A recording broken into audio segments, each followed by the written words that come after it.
Hello, everyone. My name is Ashley Papineau. I'm a user research moderator with Ubisoft Montreal. I am a dark-skinned woman in my early 30s with black curly hair wearing a purple sweater.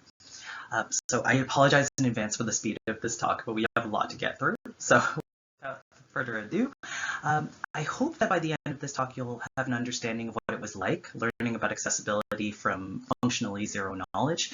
I hope to detail for you how we had to evolve our traditional testing process to accommodate players with disabilities. And I want to leave you with some key takeaways describing what we learned along the way and how that affects our future research. To be honest, I actually struggled to write this talk because at first I felt obligated to share just the process of running the test, but that's not the whole picture of how we prepared. For much of the team, this was a pretty emotional journey. I'll even share on my next slide what this was like.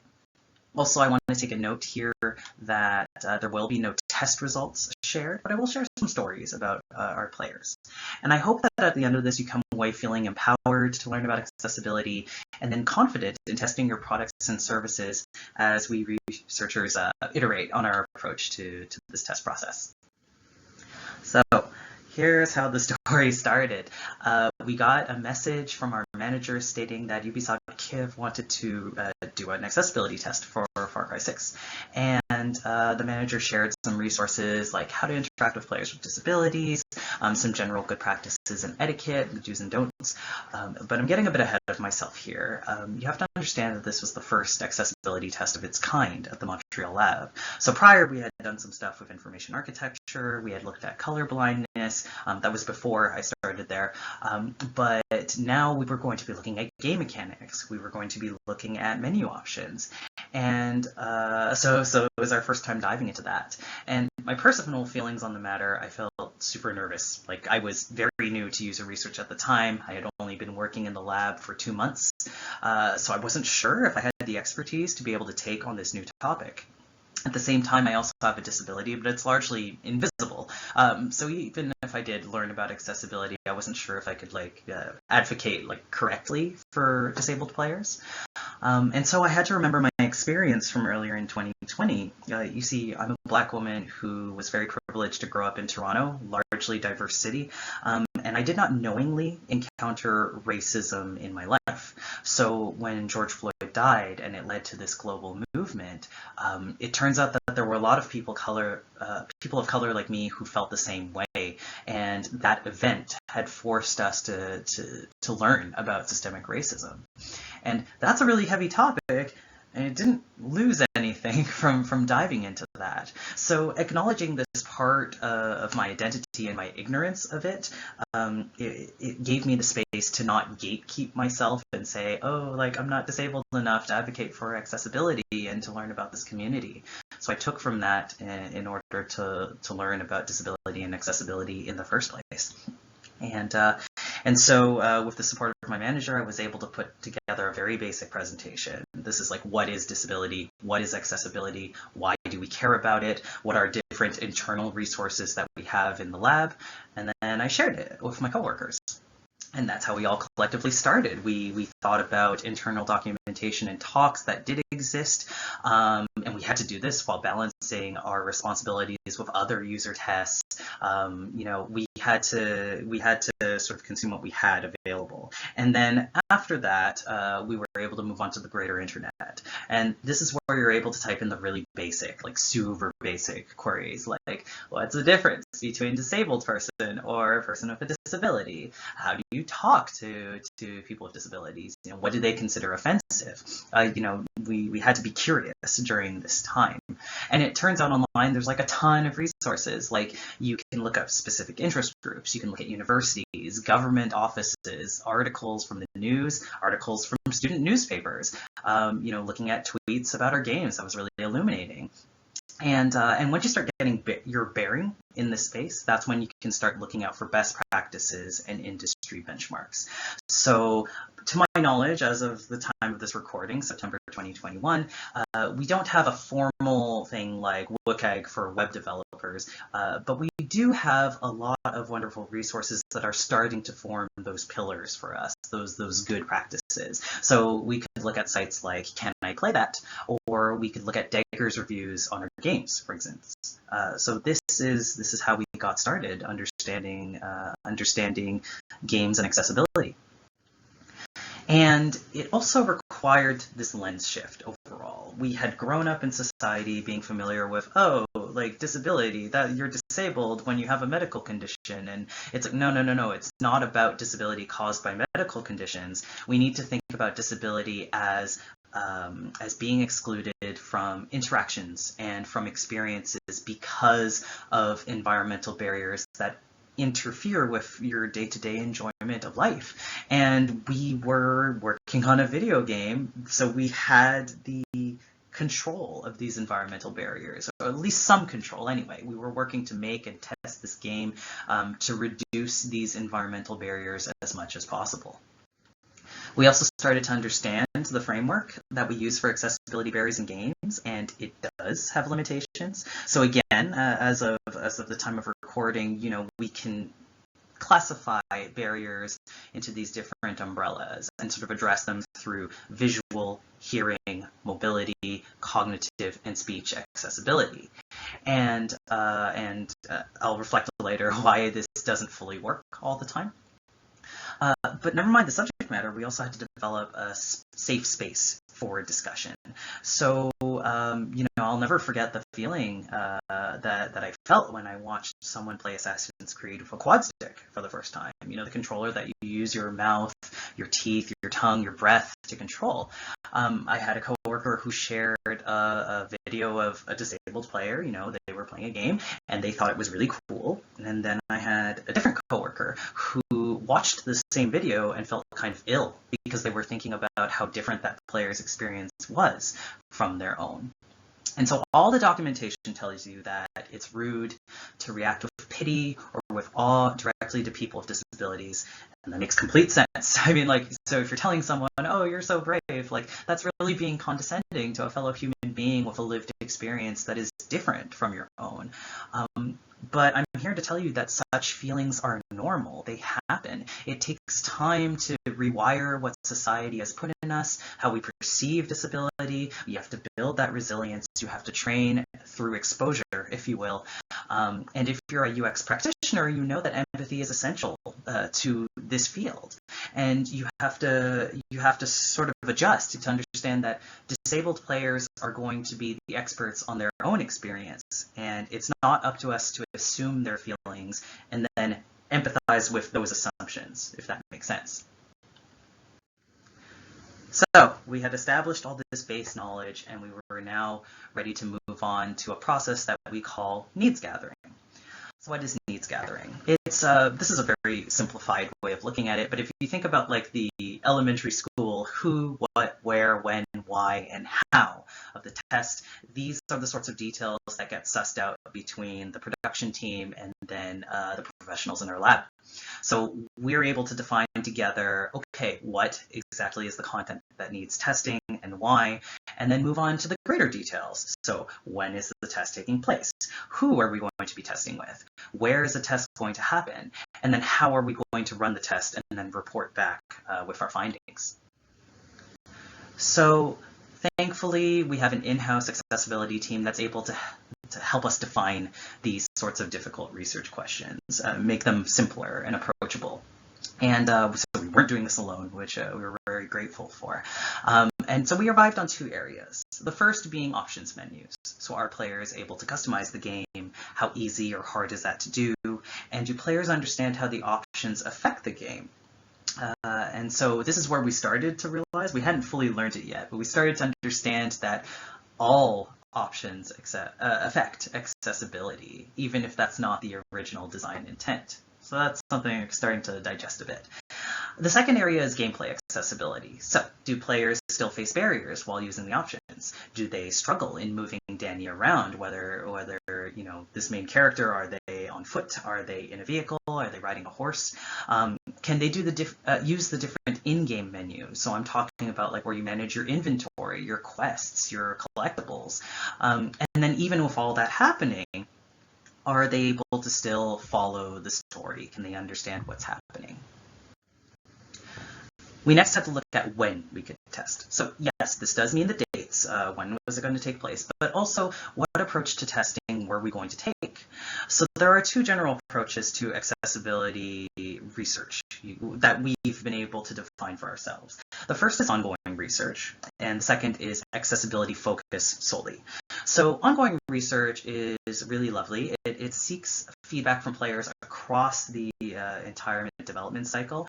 If you're integrating, let's say, a disabled player on your traditional test that would normally include just non-disabled players. And the main advantage to this is that you do catch problems earlier. You're able to find the very obvious glaring issues, and then later on in the process, if you do just a test with disabled players, you can like experiment with some really interesting solutions and have like a cohort focused just on that. So that is the second focus. The accessibility focus is really great for checking compliance. You know, when you have, here is a list of things that that we're measuring against, and then here's how the content actually measures up against that. So that was the approach that we were going to be taking for this test, because the game was at a state where much of the features had been locked in. So this was the way for us to support the team, and we started out knowing that this would be more of a validation process. Excuse me. So ultimately, blending these approaches leads to deeper insights, like the way I mentioned before. You can find the low-hanging fruit early, you can address it with really creative solutions, and you can test those solutions down the line in accessibility-focused testing. We were focusing on just accessibility-focused testing to make sure that we could check the standards of accessibility in our game. Next, we had to look at who we were testing with. This is what we call defining the player profiles. So as much as we wanted, we couldn't test with all kinds of disabled players in one test. That's just impossible.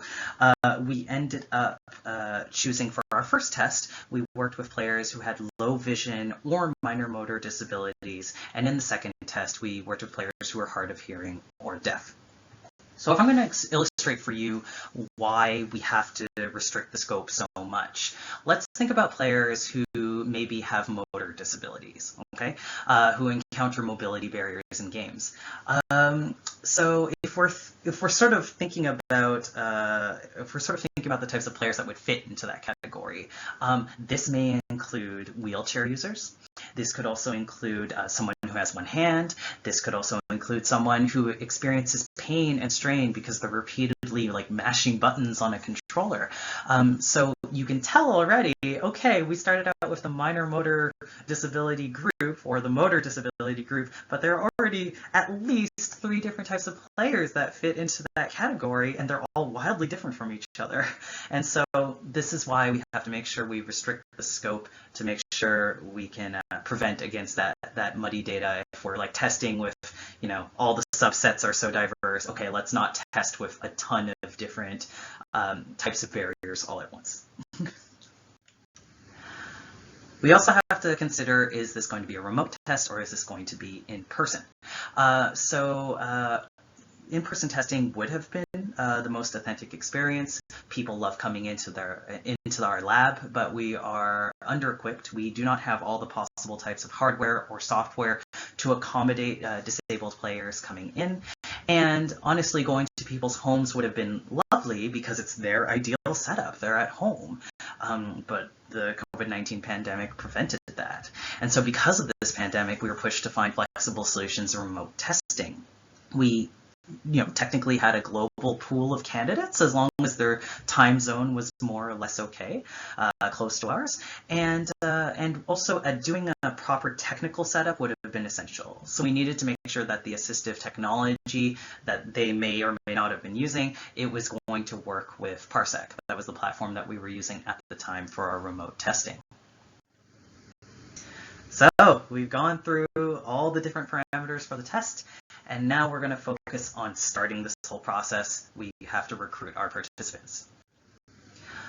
Our recruitment process starts with an initial outreach that takes the form of an email, like a sort of blast to all the potential candidates, if you will. So with this email blast, we sent a survey. I'll explain more on the next slide. But this was our typical process. We used our internal recruitment database, and we were considering that social definition of disability. We were recruiting based on the barriers that were experienced by players, and we were not recruiting for specific medical conditions. That said, we ran out of players really quickly. So social media was indeed useful for us.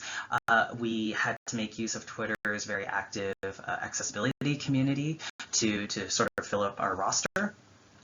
Along with this initial email, like I said, we mentioned a survey that listed in a sort of, check off all that apply manner, what were the barriers that they experienced when they played video games. And finally, this process did take a lot of time. We needed more time than usual to recruit. Honestly, a month would have been ideal because there are many different types of moving pieces here, from the technical aspects to how many different people are we going to be talking to. So also more on that very shortly. But like I said, we sent a survey, and it took the form of check off all that apply, and we had questions for those who experienced visual barriers, for mobility, for hearing. So some examples of some visual barriers, for instance, is I have difficulty perceiving the different elements on a screen. Or I find it difficult to see text on the screen, interface, menu, subtitles, etc. And all these statements had to be approved by the legal department. I've learned since then that different companies, they may ask participants about the disabilities that they do have in combination with barriers, just for record-keeping purposes. But we stuck to barriers as much as possible. So as it turned out, while we were not actively seeking out players with disabilities in the medical sense, the result of this approach was that the vast majority of players we did recruit did also have disabilities. But you'll find out shortly why asking about the barriers mattered. So also we did have some accessibility influencers that we got from social media, and we did not have to send them this list. We did not have to screen them further because they had been more than transparent about what their experiences were like playing video games with disability. We knew what profile we were going to assign them to in the end. So we start out with that initial email, and then our database now consists of players who have fit the pre-screening criteria. And so now we need to follow up with a phone or, in some cases, email screen. This is where we double check their availability, we make sure that their uncle doesn't work at Nintendo, and we ask if they use any sorts of assistive technology. So the standard interview plus some modifications. We were also very open to recruiting players who were curious about first-person shooters, but they never had the opportunity to try because of the lack of accommodation for their disability. So we were willing to take on beginners in the genre who had always wanted to play but couldn't. Also, sometimes you'll get players that misunderstand the screening questions, which is hilarious. So, for example, we did have one player who claimed that they experienced visual barriers when they were playing video games. But then in the phone call, we found out that they wore glasses, and that more or less corrected any visual impairment they had. So it's like, okay, we're not looking for you, but it's still really funny. So this is the reason why we have this two-step process to screening our candidates. Once they succeed, once we find out that they're going to be a good fit, we go into the technical setup. And I highly recommend doing your technical setup with a game that largely mirrors what you're testing. So it made sense. Okay, this is for Far Cry 6. We're going to be testing with Far Cry New. We're going to be doing the technical test with Far Cry New Dawn because the features line up pretty closely. If anything, the accessibility in Far Cry 6 is going to be better. This is what we could closely expect on the first day of the test. Also, pro tip, interpreters are amazing for hard of hearing and deaf candidates. I highly recommend having an interpreter on standby because it helps to expedite the process and ensure that you have enough time with your players instead of, typing these questions back and forth and back and forth. So once they succeed in the technical setup, everything's gone well. Now we can hook them up with the pre-test paperwork. So this is stuff like the non-disclosure agreements, the rewards, the payment forms, any other documentation. So everything needs to be legible, it needs to be screen reader friendly and high contrast. And then if there are going to be caregivers or helpers that are present during the test, they too need to promise not to help the candidate with the material they're testing, and then also sign non-disclosure agreements. Also, we have a standard welcome presentation that we do on the first day of our tests, and we still did plan to do this, but we also adapted it in the same way, screen reader friendly, large text, high contrast, and all that, and we did send it out in advance just to reduce the amount of stress that the participants might experience, just to make sure that everything was easy to digest. We had our recruits, and now we could get ready ourselves for this process. So the way that moderators prepared, like myself, we continued to use our check-in process, to sort of feel our emotions as we went. We revised what our etiquette would be with our disabled players. So this is where all the Google research with like the really basic questions that you think are dumb, it's like, no. This is where that kicks in. This is where it helps. And we learned some really interesting ways to interact with our players. So for example, one that you may have heard is forget the word normal. If you're going to compare types of players or mention players, you can use the terms disabled or non-disabled instead. Or let's say we're falling behind and we need to move things along. Something that we have a habit of saying is in the interest of time, we're going to yada yada. But we didn't want the players to feel, because of my disability, I'm holding up this test and I'm ruining it. And because that wasn't true at all. And we didn't want them to mistakenly think that. So instead of saying in the interest of time, we would say instead, I have everything I need for this task. Now we're going to move on to etc. We also had to play the build and consult the design information that was provided to us by the team. So they provided us with a list of here are all the different menu functions, here is how they're expected to work. And on the other hand, we also tried certain exercises in simulating the conditions of our players. So for instance, I know that there are glasses that you can buy that simulate low vision, or you can take off your headset if you're trying to pretend to be deaf and play without sound. But let's be real, that's not the same thing at all. We are not living with that experience every day. So it did give us a little bit of an idea what to expect, but it wasn't adequate by any means. Also, those in charge of designing the test, they made sure that the moderation guide was light and structured with ample breaks. So our moderation guide, it tells us exactly what the script is for the test and had little interesting tips about what to expect, about where to be attentive. So we did this in a way that it would be, again, reducing stress, reducing how much to think about what's happening. We want to make it as light as possible. Next, we had to run a pilot test. So this was a half-day practice run of the test. We did it with participants who were going to be in the actual test because we did not succeed in recruiting additional players just for the pilot. We took them from the actual test group because it's really important to do the pilot with players who fit the same profile as your test group. So, for example, this reveals any sort of modifications that need to be made to the moderation guide. And this is where we found out for the first time that our procedure fell short. So we had a player who was in our low vision group, and we had to send them home. They were an amazing player, but they were unable to get through the content of the game. Okay, why did this happen? So looking at this player was really excellent in giving feedback, in speaking aloud. But the problem is that our framework framework for considering, oh, they're part of the low vision group.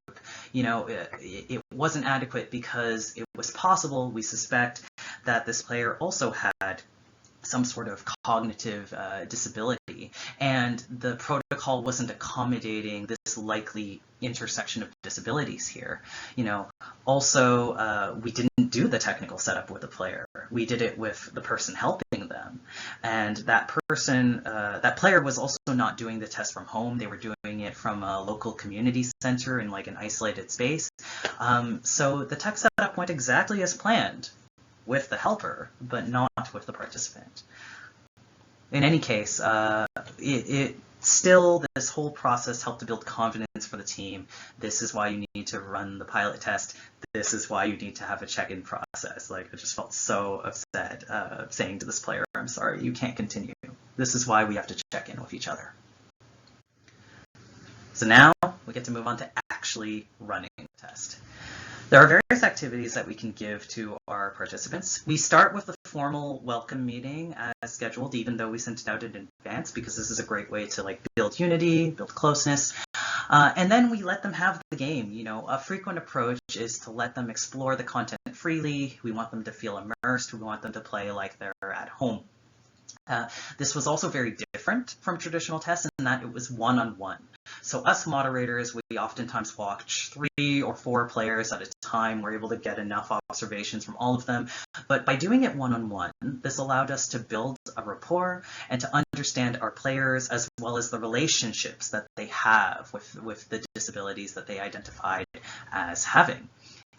There were also time slots for doing options menu tasks. So we had them think aloud. We had them describe what they were understanding as they went through the options, what they expected them to do.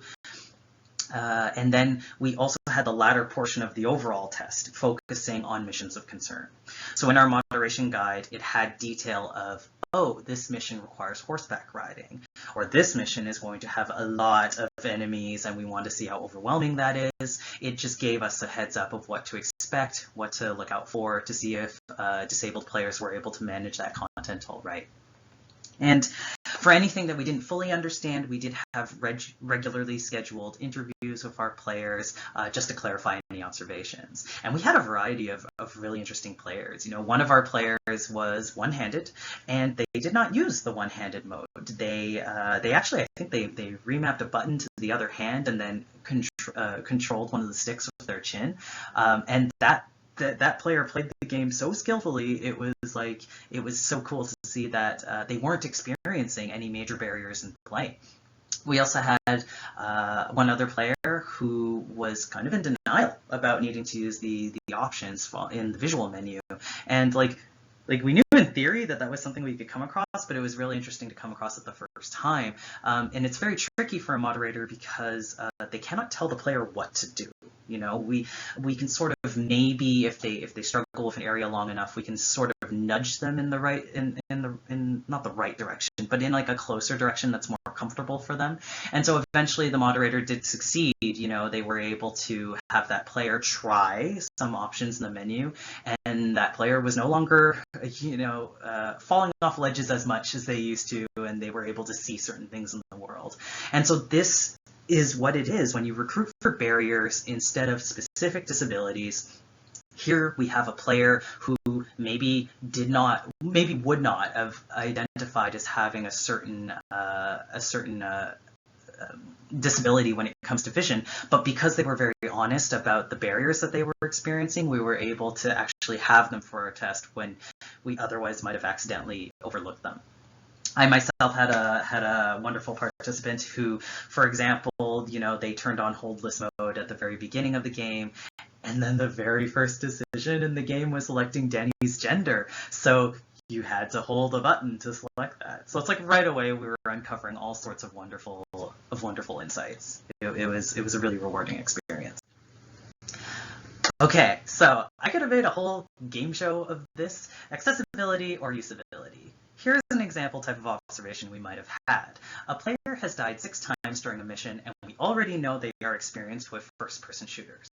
So there's various ways of interpreting this. If this were a test with non-disabled players, we'd be thinking about, maybe there's some sort of disconnect with the usability of the game, the way that the player is able to interact with it. Or, we could ask ourselves questions like, is there an unintended difficulty spike happening here? Or does the player have the suitable weapons, gear, etc. that we would expect them to have at this point in the game? But now that it's an accessibility test, we have to look at it differently. Are the active accessibility features working as intended? Or can the players see the enemies against the background, even though there's like this enemy outline? And that was a problem that we encountered. When you think about the Yaren uniform, this sort of like beigey brown, it really blended in with the dried grass of the landscape, so it was kind of hard for players to make out. And so ultimately, we start to recognize that there are different types of issues that arise from gameplay and options barriers. We recognize that, okay, some issue that maybe a non-disabled player encounters, maybe it's annoying, maybe it's a little bit frustrating, but those same issues can be very difficult for players with disabilities to sort of reckon with. It can be even worse for them. And then there are also going to be issues that apply to disabled players exclusively, and those need to be addressed in their own way as well. And then, of course, we were clarifying as much as we could within interviews where appropriate. So finally, we look at the data analysis, the reporting part of this. So we understood that developers needed more specific feedback because this was taking place later in the process. Like I've mentioned before, this was a validation process. We wanted to make sure that things work. And the way that we describe things to the team is we have a standard description of issues. We're explaining what exactly is happening in this issue. We explain the cause, if we know it, and then we explain the consequences or the effect on the player experience. And by all means, we were not doing this alone. Again, we had our accessibility team. They were there ensuring the feedback was actionable, that it was accurate. They're checking our interpretations of the data and contextualizing the experiences that we observed. They're making sure we're not duplicating anything that was already given to the team, and making sure the consistency of wording is good and other details like that. We also have a standard post-test meeting. We reflect on the entire process and think about what to improve for next time. So this was really good between our first accessibility test and our second. So finally, I want to leave you with some key takeaways. Number 1, just start learning. It doesn't have to be scary. You have to forget what you think you already know about accessibility and be self-compassionate as you reprogram your understanding of people with disabilities. From our experience, they're very understanding of our mistakes as long as we're trying. Number 2, testing accessibility early allows for creating possible design solutions. Testing later mostly provides validation for what works and what doesn't. If I had to be honest, Far Cry 6 is not a fully accessible game, but we did the best that we could within our time frame, and we always wish we could have started much earlier. But, this is what we have learned for next time. Number 3, recruit early with interpreters if necessary. Like I said, you need to plan for a month or so. You are drawing upon a smaller pool of players overall, and you're coordinating with more people, from caregivers to interpreters, possibly other third parties. You need to be ready for that.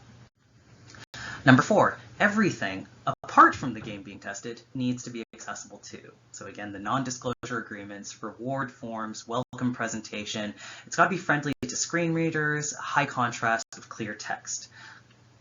Number 5, take the time to do technical setups and pilot testing. The advantage of remote testing is we have access to many more players, definitely the silver lining of this experience. There are infinite possible setups, though, as a result, and you have to get ready for them. Number 6, take steps to accommodate both the players and staff. Again, we have those check-in processes. We had a one-on-one approach between the player and the moderator. We had frequent breaks, and the guide for us was very clear to reduce the stress and that sort of cognitive load, the number of things that we had to keep track of in our minds.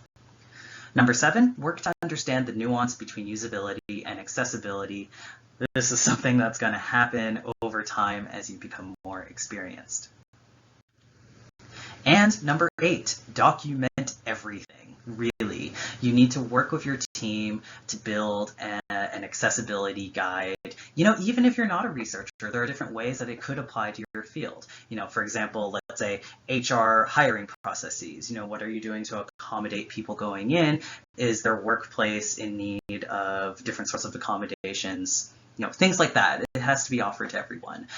Focus on continuous improvement and make sure that it's tailored to your department. So again, with that HR example, we're very, very fortunate at Ubisoft to have an in-house team that can look such documentation over and give us tips.